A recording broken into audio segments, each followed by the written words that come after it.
So here it is, hey, Budget Day in Canada, one of the few days of the year when Canadians actually pay attention to how our government is spending our money. And believe me, governments hate that. They would much prefer to operate in total secrecy. It's in their nature. But luckily, we have the Freedom of Information Act, which says if you or I or a journalist has a legitimate question about how our government is spending the money, they have to tell us. And just to make sure they do, we have an information commissioner, Robert Marleau, whose entire job it is to make sure that government plays by the rules. And what's he say? Well, he says that when it comes to transparency, this government is, what's the word I'm looking for?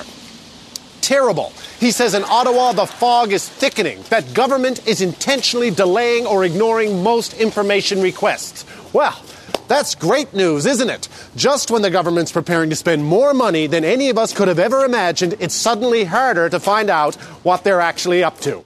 Money and secrecy. What could go wrong? It's such a good duo. It's right up there with gasoline and matches. And maybe, over the last couple of years, a bit of secrecy didn't really matter because at least we knew they were spending within their limits. But now, they're preparing to spend billions of dollars we don't even have.